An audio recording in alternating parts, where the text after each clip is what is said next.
Hey, good morning, everybody, and welcome to another episode of The Unlock Show. I'm your host, Tracy Wilson. We're going to be live today for about 30 to 40 minutes. I have got the amazing Leslie DELP here with me today. I want to tell you a little bit about Leslie, but first I want to tell you why I have asked Leslie to be on the show. The topic that you're looking at right now, you're probably thinking, gosh, this is a really different topic for Trace to be talking about. Children, the forgotten mourners. It's not the norm for me to talk about a topic like this, but I really, really wanted to have her on the show for two reasons. One is her business story is really fascinating and really interesting, and the fact that she's actually lived her life unlocked, and she's unlocked that special gift inside of her and been able to turn that into a very profitable business. The second reason that I wanted to have her on the show is that this particular topic, as you know, the Unlock Show is all about allowing people to have a opportunity to share what it is that they are passionate about and what they are skilled in. And because Leslie has that skill set, I thought of no better person than to have her on the show talking about this topic. It is a life topic. It is something that we constantly are having to, I suppose, go through, and it's a part of the journey of life. You know, part of our journey of life is that we all exit this world at some time or another. And often we forget about our little people in our lives that are also going through the grief and the loss of a loved one and how to actually deal with that. I was saying to Leslie beforehand, you know, I've sort of looked at the show, the topic, and I was like, you know, how does this fit, and how does this kind of go with the unlocked kind of philosophy? And it was really, I'm a firm believer that you often get given opportunities to talk about things at the right time. So before I kick in and tell you, more about Leslie, because I think you're going to be intrigued and really interested in listening to what she's got to say, because I am, and the conversations her and I had behind the scenes were fascinating. So over the weekend, I happened to be away with my husband for his work, and I was meeting with some of my students in a program that I run where I help them come up with, find the messages within them and be able to share them in a really authentic and confident manner. And over the weekend, I got a phone call or a message from a friend of mine who said, "Look, Trace, I can't meet with you today because one of my child's best friends, so her child was like 14 years old, his best friend had died, and she was trying to deal with how to deal with her son." And so when this opportunity came up for me to speak with Leslie, it was like, I just have to have her on the show. One, because of her skill in being a very successful businesswoman, but secondly, because this topic is often, the title of the show, The Children, the Forgotten Mourners, often we forget about this. And I just felt, I get goosebumps now because it's like, I must have her on the show. We must talk about this, and we must talk about it now. So now that I've given you a bit of context, given you sort of some reasons as to why I've had her on the show, and it is a little bit out of the norm,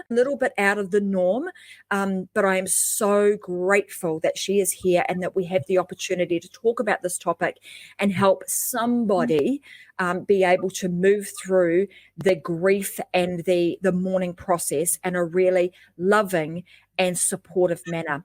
So welcome to today's show, Leslie. It is wonderful to have you here. Her background being a psychologist and specializing in bereavement therapy and some of the things that she's doing really positions her to be the best person to talk about this. So welcome. Thank you. Thank you very much. And what an unprecedented time we're in anyway, where there's losses on so many levels. In the very beginning, I tried to teach everyone I could about the bereavement process for children and for adults, because up until just a few decades long, adults didn't know anything about grief and loss. We just really did not understand it. It was the kind of the Jackie Kennedy-esque view of just pick up and move on and don't talk about it. And that we have learned is absolutely the wrong thing to do. So we are now coming full circle and recognizing, with the help of so many in the field finally, that children mourn, and adults who did not get to mourn as children are very, very pain-filled adults. They have a lot more problems than they ever understood themselves to have, simply because they were never, ever allowed the emotions associated with loss. So this is great that we're going to be able to talk about it today. Healthy. Absolutely. So let's just sort of go back some time to how this all began. So like your entrepreneurial journey and how you came to be so passionate and so supportive of helping people in this area of their life. How did that come about?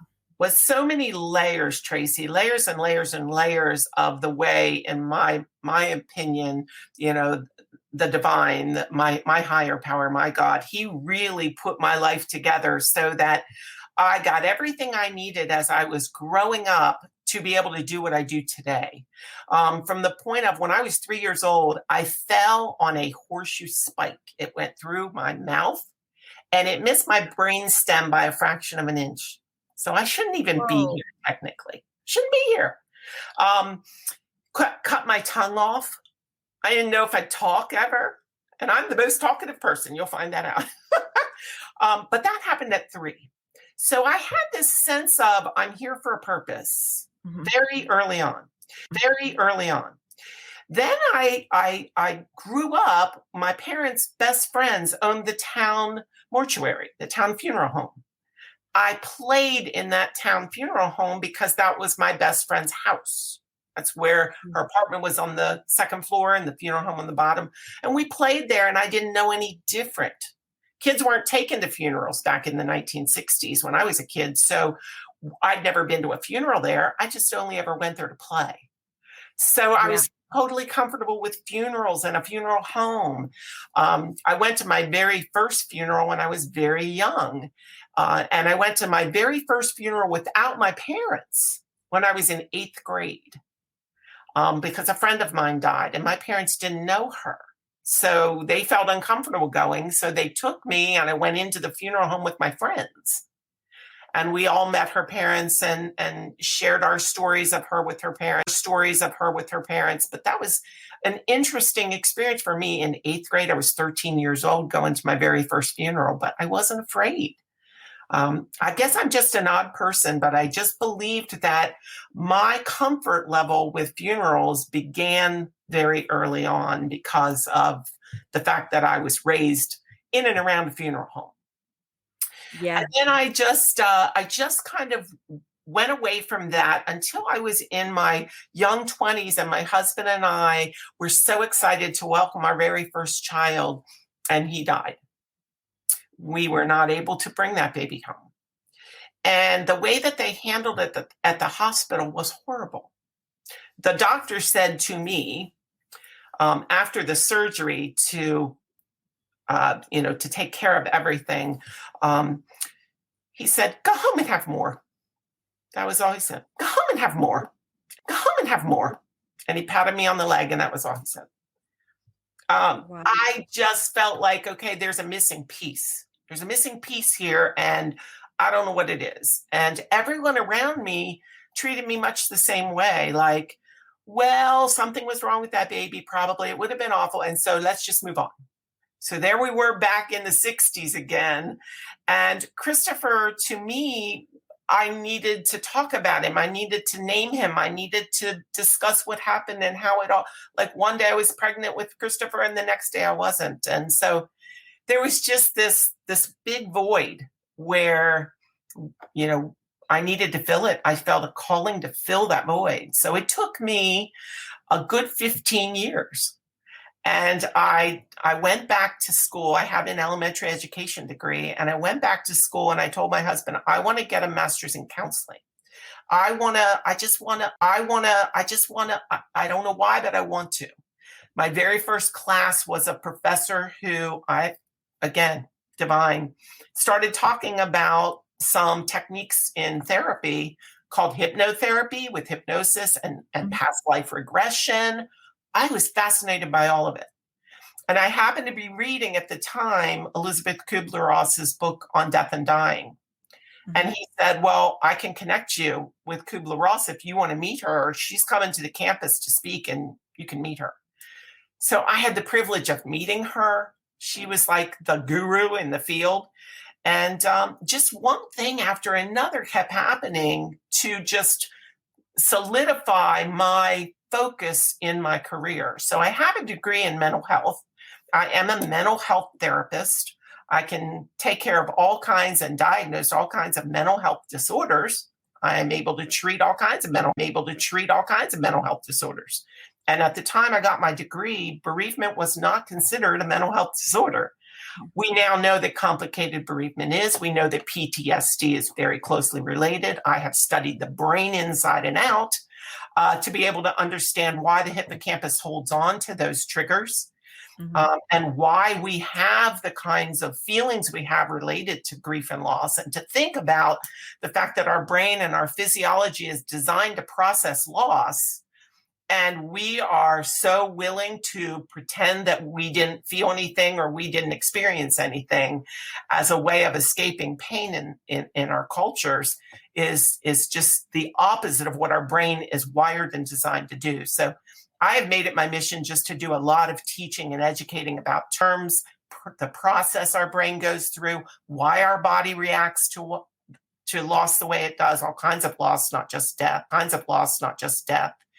And now I've also taken my elementary education background and woven it into helping adults understand why children process bereavement the way they do, because they have the linear bereavement process that we all go through.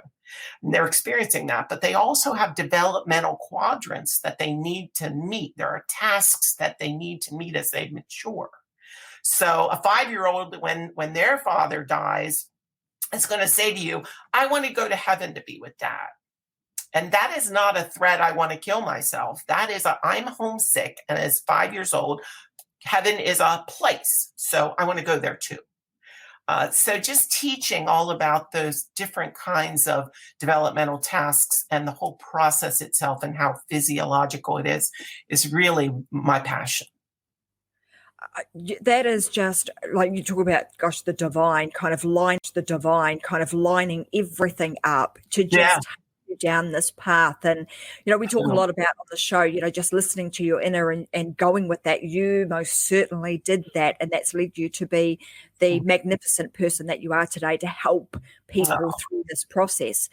So I want to talk a little bit about we've got on here the misconceptions about children and grief, and the title of this show being sort of the children or our little people being the ones that are the forgotten mourners. So let's uncover some of the misconceptions. Let's go there first so that we understand what they are, and then what do we do about that? Right. Well, one of the biggest misconceptions is that if a child isn't crying, then they're fine. And most adults don't want to rock the boat of a child. Let's just take, for an example, if the dad dies. Mom does not want to upset the children at all. The last thing she's going to do is talk about dad, because that makes them cry, perhaps, or that makes them angry, perhaps, or they tell her to be quiet.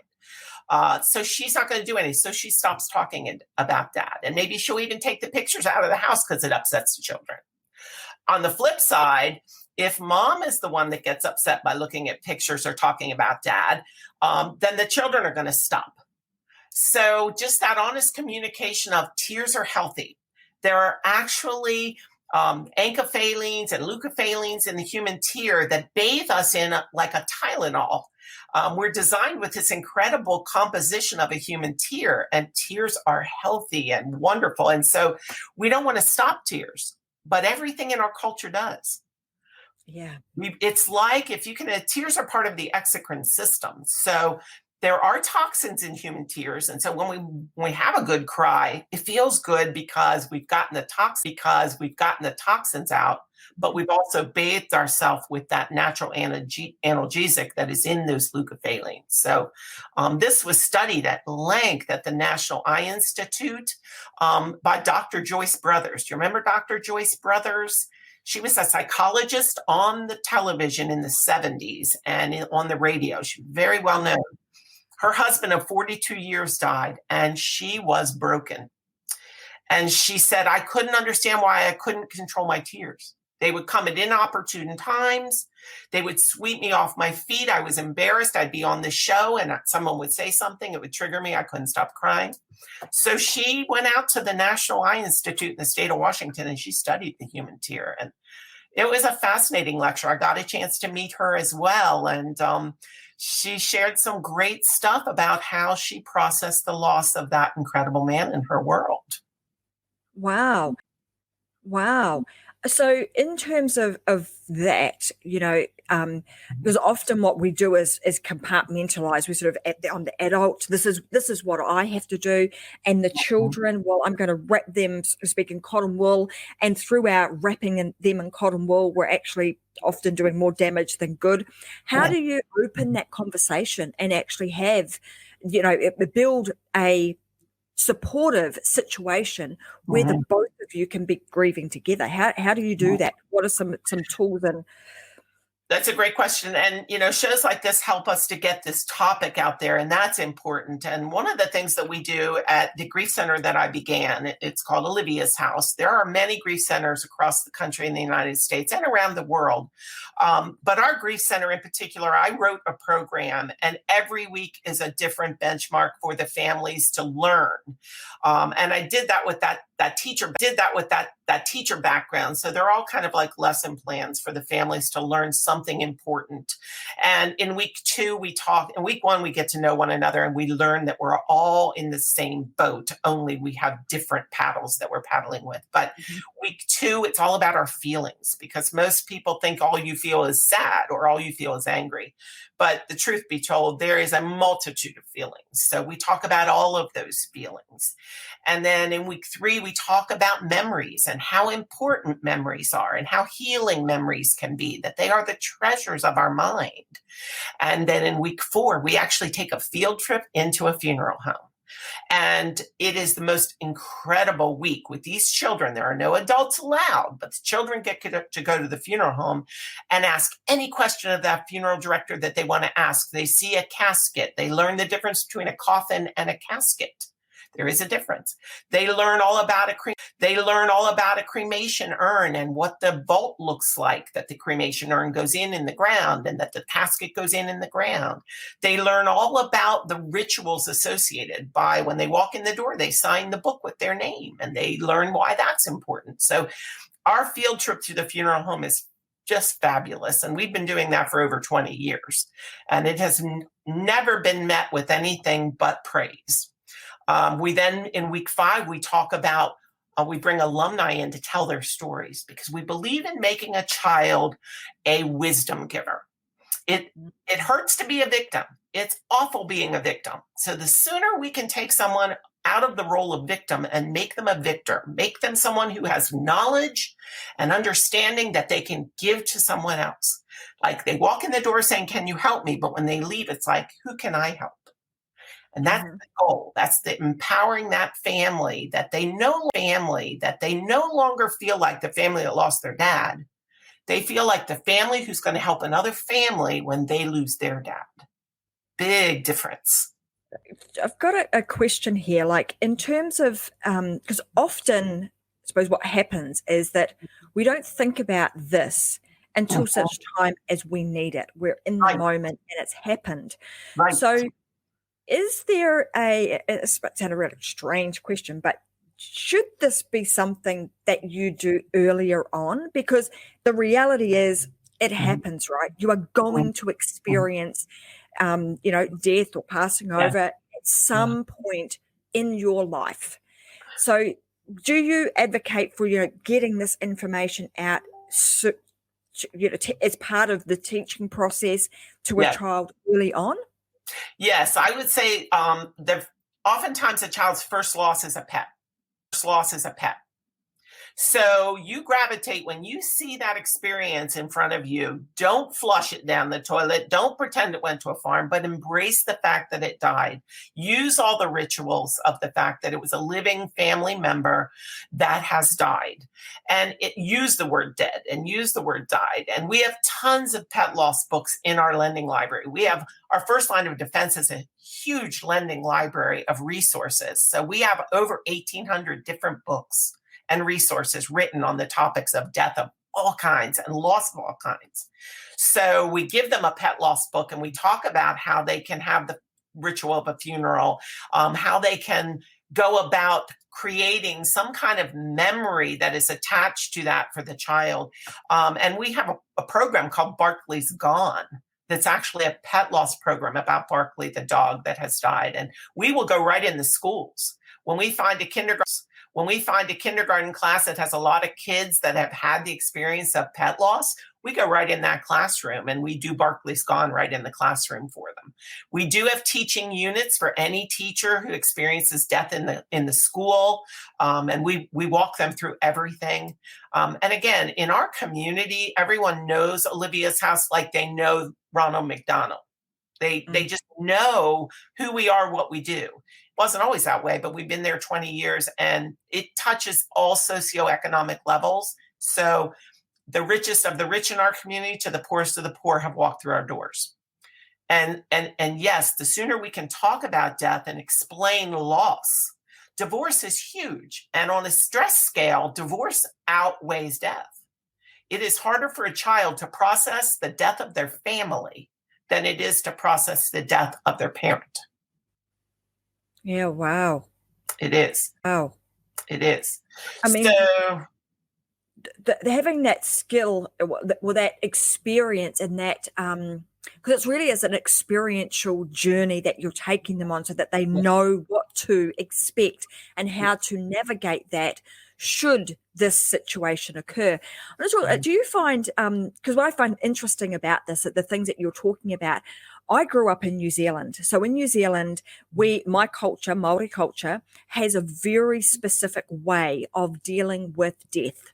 And so my first memories of, going to funerals, or we call them tangi or tangihana, it is very, we do it in a very particular way. Yeah. And a lot of the things that it's really fascinating to me because that's what I know to be my life. And that's the way that we did it. So as a small child, you would be very much immersed in the entire process. Wow. But then hearing you explain this, from a non, I suppose my non-cultural perspective, this makes total sense to me as to why we certainly dealt with the process of the passing over in the particular way that we did, with all family coming together, being a very small child.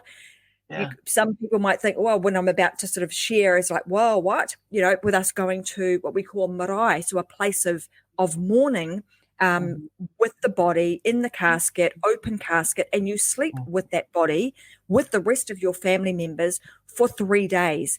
And there's an entire process with that. But all the things that you're talking about, what I'm finding fascinating is that, a lot of that cultural thing that we do is very much what you're describing. And it certainly does help in that entire grieving process. So as a young person, you're not frightened of it. Absolutely. It's not a bad thing. It's part of life and death. And I find that the children who are frightened, who come in the door and they're very timid and they're not sure what to expect, it's because their parents were not educated or allowed any privilege of any of those rituals. So they're very nervous and that just, it just pours right onto the child. So our first line of defense is really to get the parent comfortable. So we do an intake with the parent first, and we spend a lot of time with that parent, learning about them and what has happened in their life, and then learning about their children. And then we meet the children later. And a lot of times we'll know that they've been traumatized. So we send them to a one-on-one trauma specialist that I've trained in bereavement along with their clinical background. So we have art therapists, we have music therapists, we have play therapists for our real young children. We have a wonderful equine team with this big farm of horses that are incredible with grieving families who've been traumatized. Have you ever heard about equine therapy? Yes, I have. Yeah, okay. We use that so often. It's very effective, very effective. And we have what's called walk and talk, because there are male grievers and female grievers. So if you are more of a male griever, you don't want to look at people. You like to kind of walk, and if somebody walking beside you talking, but you don't want to have to look at somebody as you share your pain. A female griever or a female mourner does it in a circle. We call it spears and bowls. So doing it in a circle means I'll sit in a group and I'll look across the circle at you, and I'll tell you my story. And I'm totally comfortable with that. So it's very interesting. Walk and talk allows a male griever, most often a man, but not always, to just kind of walk in the woods with the therapist alongside, doing the work right alongside the therapist. And that is very, very effective for teenage boys and young adult boys. Very effective form of therapy. So we get them into some of these wonderful trauma therapies before they're actually ready to come into a group experience with other children, teenagers, young adults, or adults. Yeah, it's a process, again, a very well-defined process that's taken us about 20 years to truly perfect, but it is amazing what the results have been. It is fantastic. I want to go back to, there's a couple of things that you mentioned early on, and you were talking about how that there is, you can clearly see or the impacts that adults have later in life because they haven't dealt with the grief that they experienced as a young person. I want to know, because there will be many millions of people walking around carrying that level of grief and not even realizing that what they're experiencing is grief that they've actually haven't been able to deal with from many years ago. So what are some of the, let's help people understand and maybe recognize some of the signs that they may be experiencing delayed or continued grief that is impacting on their life as an adult. Great point. Okay, so there's a major difference between grief and depression. And when you're looking to make a diagnosis of, will this be helped by medication? Because grief is not. Depression is, because it's a chemical imbalance in the brain. Grief is just your processing, your detachment of all of those memories and all of that love. You're just kind of learning how to reframe it. And medication doesn't help you with that. Time and sitting in your pain and working through your pain is what helps you with that. But some of the ways that they are similar, okay, and can get confused is this. They both present with a lack of energy. They both present with appetite disturbances. You're either really hungry all the time or you're not hungry at all.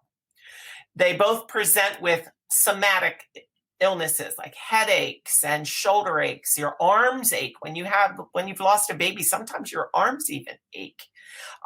Your stomach is upset. You might have issues with all kinds of stomach ailments. These are all somatic, so they're very related to the processing of the loss. They both present with a level of joy disturbance, meaning you walk around and not much brings you joy. You have intermittent joy with grief and loss.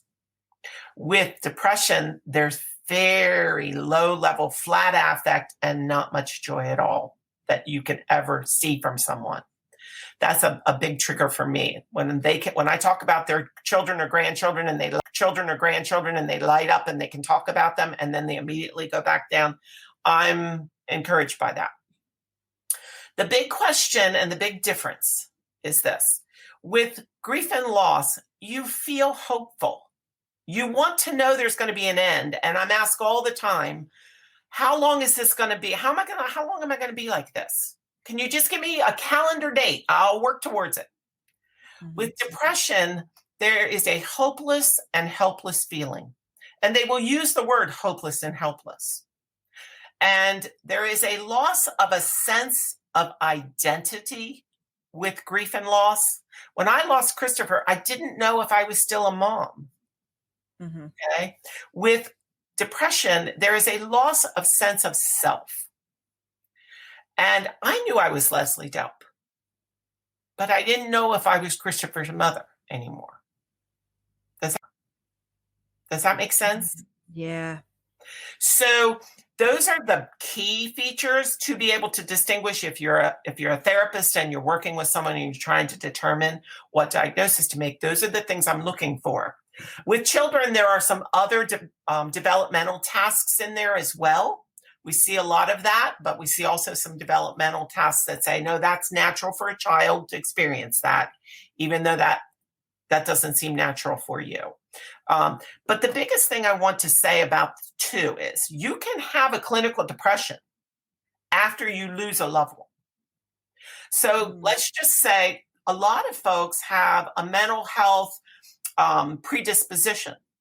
You know, depression runs in my family. So I'm predisposed to that.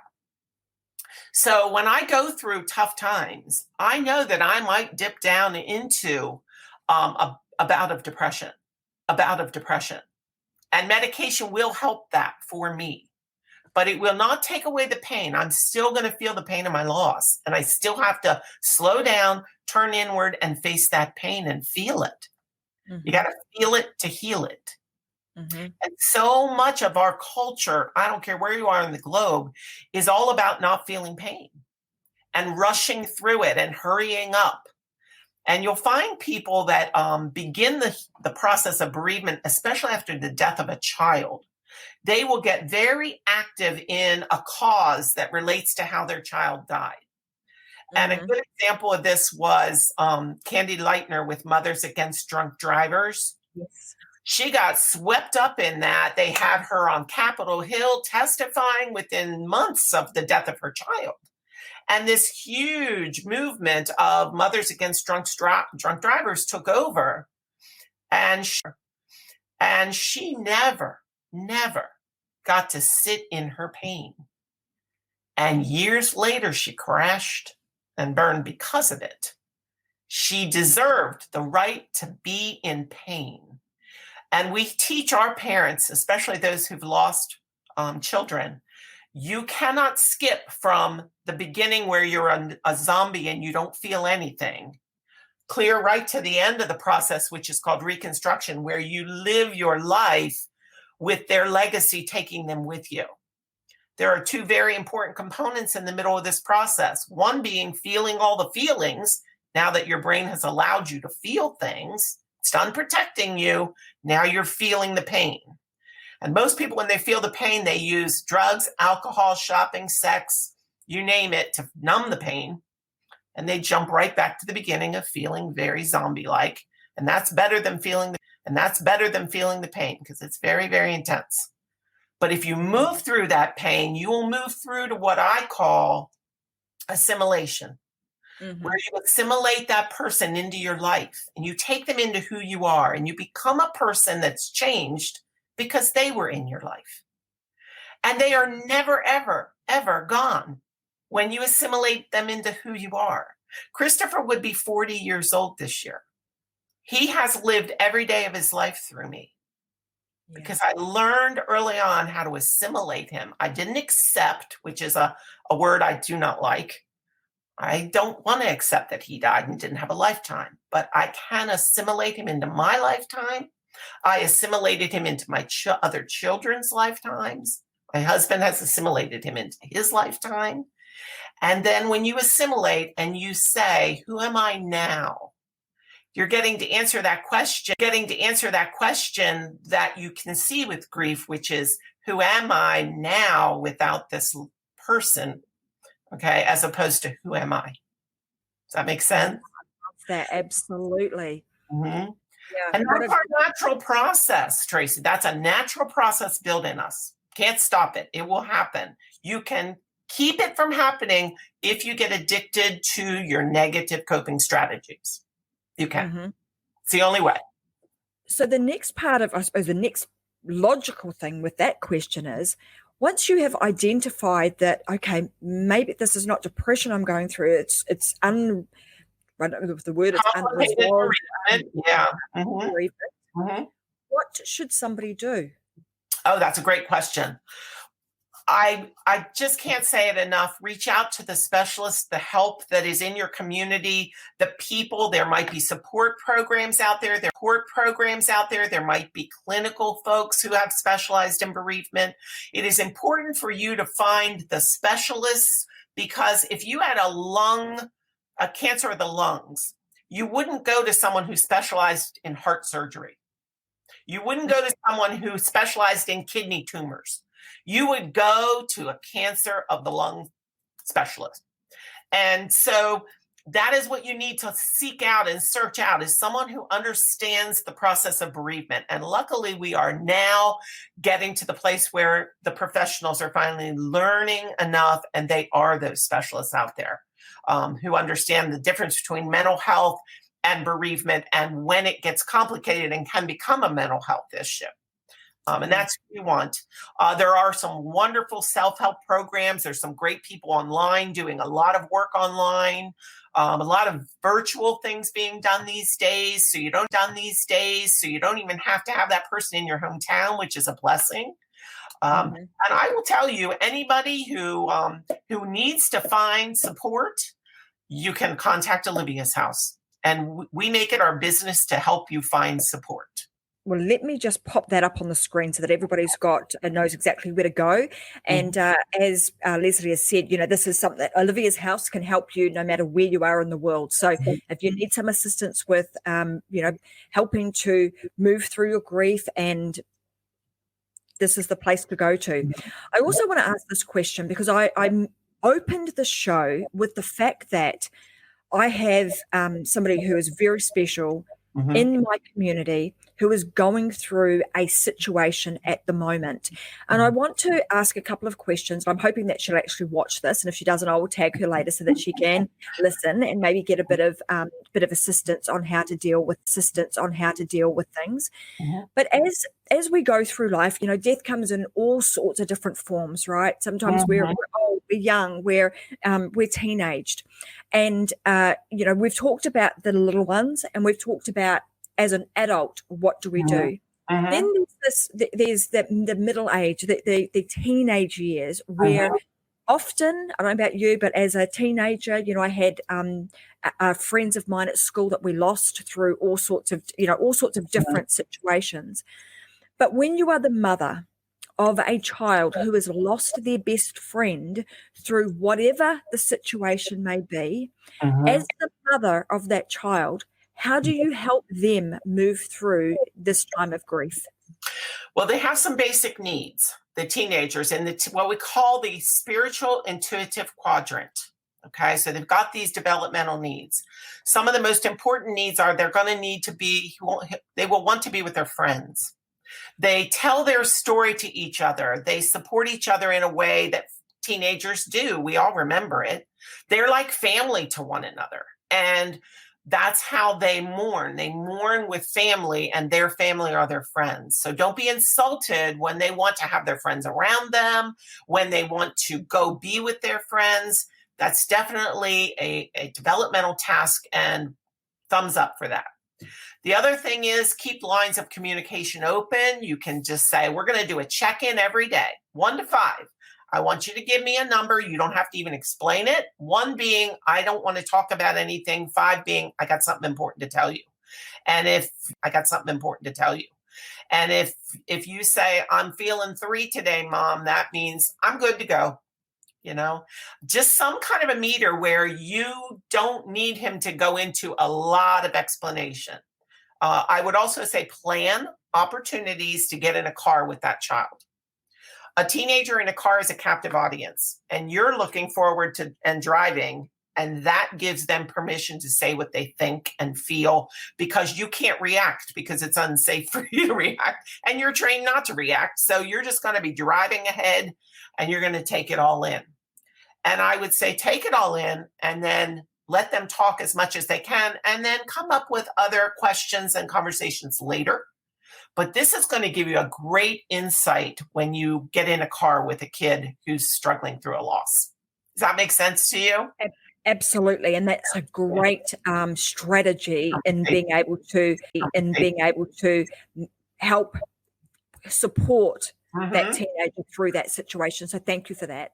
Something that's happened in the last 15 years, and I was a big proponent of this. I almost feel like I pushed this in my community, but tattooing has become a real way that kids honor the memories of their friends who have passed and who have died, and they really do take to heart the kind of ink they get for these kiddos. And I had to have been in the early 90s. I had a young boy, his brother completed suicide, and he just didn't know how to express his grief because it was really not very talked about back then. I've made a major difference in my community. We are very educated now, but he was very uncomfortable with that. So he went and got a tattoo of his brother's signature on his chest.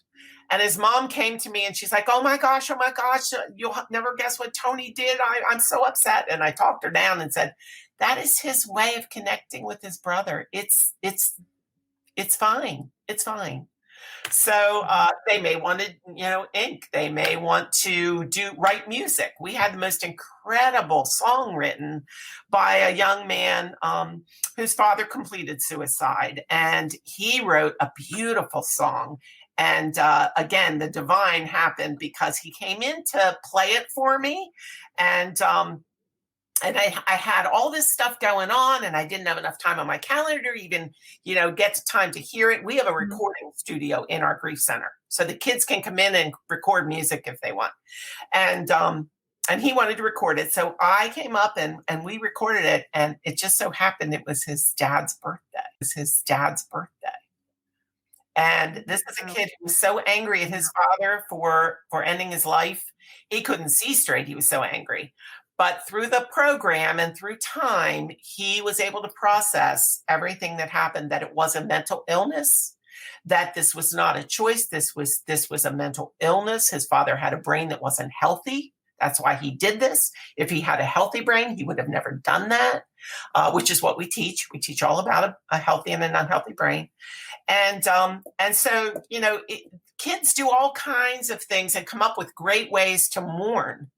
Yes. And the best thing we can do is try to support them. Now, they will use drugs and alcohol because it's available. So to teach them as quickly as we can that when you're feeling no feelings in the beginning of this process, it feels really good because it's not painful. And all of a sudden you wake up one day and that pain is like a jagged knife. And it's like overnight it happens and they don't understand it. So they resort to what they know works to take away pain. And that's why we have the dilemmas we have right now around the globe with so much addiction, is that when families were breaking up in the 70s, 80s, we didn't talk about it. And those kids learned how to use substances to deal with the pain of dad moving out, getting a new family, not having anything. Camouflage it. Yeah, as best you can. And we know now that causes all sorts of, problems further down the track. Yeah. I mean, one of the other things that I wanted to talk to you about, Leslie, is I'm noticing that there are some words that you use that are quite different to the words that we often hear in society. And the word completed was a word that I picked up as you were talking. Yeah. So I know that and this was part of our conversation sort of backstage, was you talking about some of the words and the languaging that we use around death. Mm-hmm. Let's talk a little bit about that. Okay. Well, first of all, I love when anyone is comfortable with the word death. Dead, died, dead. Passed on, moved over.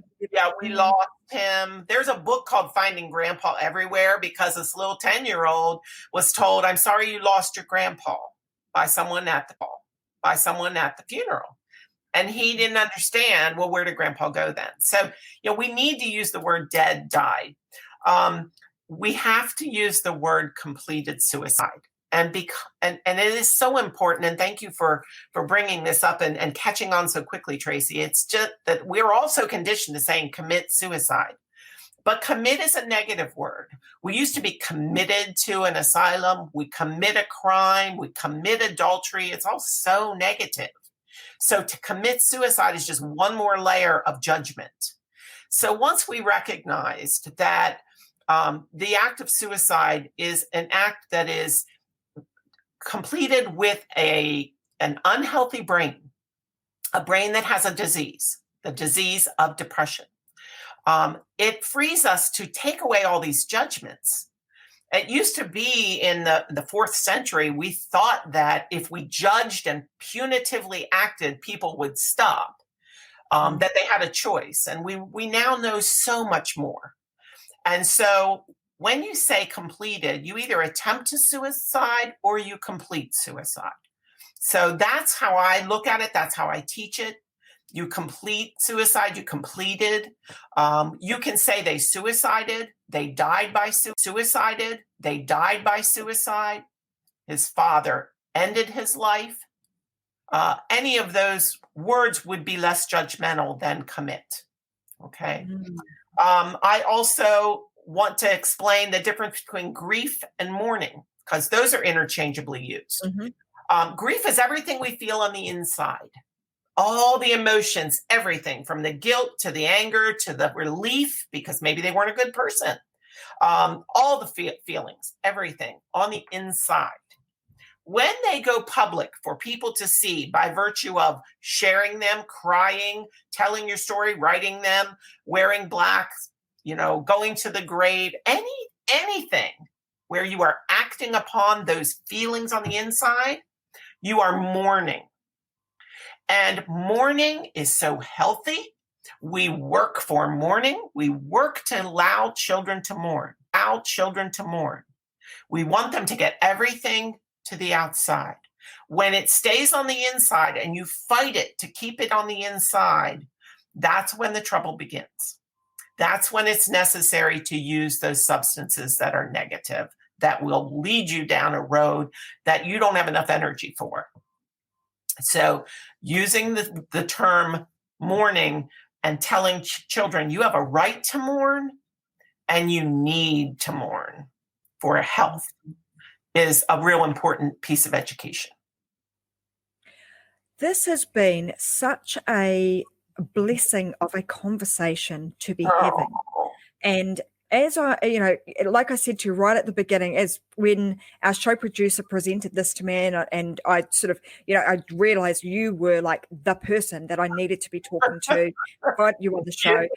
I was sort of like, okay, this is going to be an interesting topic for me to go down the path of with the Unlock show. But boy, I'm so glad that we had this, because it has opened my, how do I put this? It's like opened the scope of what should be spoken about, right? Because unlock, living your life in a way that you are unlocked to be able to talk about anything, and also linking what you're passionate about with your life's work. And that's exactly what I love this, because that's exactly what you have done. And often we don't talk about this subject. We don't talk about death. I even use throughout this passing over, because the words that we have become accustomed to using in society, because they are supposed to be softer and not so so bold and in your face, and to be, let's soften the blow so that people don't have to deal with their, you don't have, then it allows them not to have to deal with their grief and their feelings, when in fact we need to be very much tell it like it is, say it like it is. That is what has happened. Now let's work through the journey of dealing with the grief on the inside to then mourning on the outside. And I love that whole getting it out, the grief being on the inside, getting it out of you so that you can actually deal with it and be able to move forward with it on the outside. So healthy. It's what our brain is designed to do. And I will say this too: there are a lot of people that have been trained with regards to PTSD. That when you have these triggers, that I get a panic attack, and my training is make your panic attack your friend. Make it say, "Come on in, I got you. We're fine," and name it. Lucille, come sit beside me because we're just fine. We're not going to panic here. And the bottom line here is, we have to embrace the triggers as a way to understand our brain is at work. It's at work healing. When we feel triggers, it's protecting us. So we've got a healthy brain protecting us when we feel those things, as opposed to even in the last couple of years, we've been saying that when you suffer from PTSD and you have panic attacks, oh my gosh, we want to try to, get to that PTSD root so we don't have a panic attack. And the bottom line is, when we understand that this is a healthy brain at work, it really takes that edge off, and we don't find ourselves in that panic attack when we embrace the knowledge of, oh, thank heavens, my brain is working. It's working in a great, healthy way, and I'm going to be just fine. There's another thing that I wanted to talk about, because I know that you have written a book. Yes. And I want to make sure that people have the opportunity to be able to get their hands on that, because given the importance of this conversation, and it's not going to go away. Death is just part of the process of, the life and the journey that we have. But the way in which we can deal with the situation, deal with the journey of that, can be, we can either take that on board, and as we discussed today, you can keep it inside. You can keep it inside and not deal with it, and it then becomes a problem for you later in life, or you can actually deal with it, and it just becomes assimilated into your life. That's and right. Allowing you to have that and continue to have that person as part of your life now and forever. And So you become a wisdom giver. You become a wisdom giver. You become someone who is able to help another person. And what a legacy for your loved one.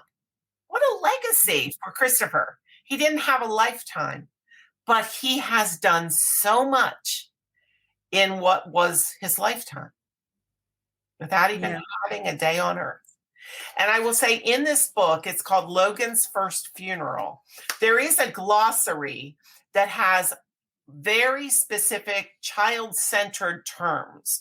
So we define dead, we define cremains, we define cemetery, we define the word headstone and urn.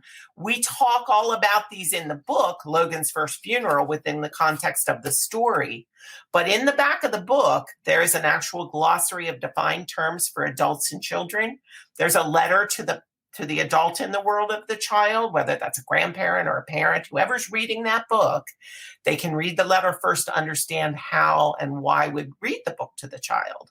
And more importantly, the illustrations in this book are so beautiful. And they were drawn by my very dear friend, who is an artist, who also worked at Olivia's house, helping me to raise all the money, because not one penny do parents, families spend to come to Olivia's house, not one penny. When they walk through our door, they are totally our responsibility, and we take care of them without any cost to them, no matter what it takes.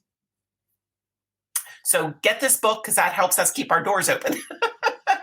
Hold that book up. Let's and let me just do this so that we can get a decent view on this. So Logan's First Funeral, and we'll make sure that in the comment section that there is a place that you can go. And in fact, it's already here. So it is. Let me just find it and pop it on here. Here we go. Put it on here. See if we can grab it up. If you head on over to Amazon, you'll be able to purchase the book. Look up Logan's First Funeral by Leslie DELP, and you'll also be able to get your hands on that. And you'll be supporting such an amazing, like what an amazing legacy you are building. Oh, like it's just fantastic.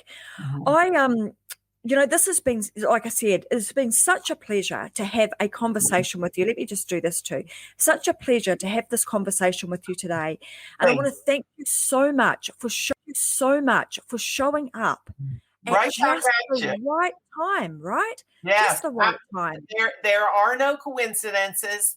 These are God's little kisses to us. He connects just who he needs to connect to get his message out there to take care of his children. And you are amazing. You are just amazing. And thank you for having me and for helping me to get Logan's First Funeral out there to the world, because this is a resource that there is no other resource like this. So I'm thrilled that you helped me with that. So thank you, Trace. Oh my gosh, you are so welcome. Like I said, and you showed up at exactly the right time. And I want to thank you for being here. I want to thank you for everything that you are doing. Your mission is amazing. And I want to, we'll have a bit of a chat backstage and see how we can continue to support what it is that you are doing. So I want to say thank you to everybody for watching today.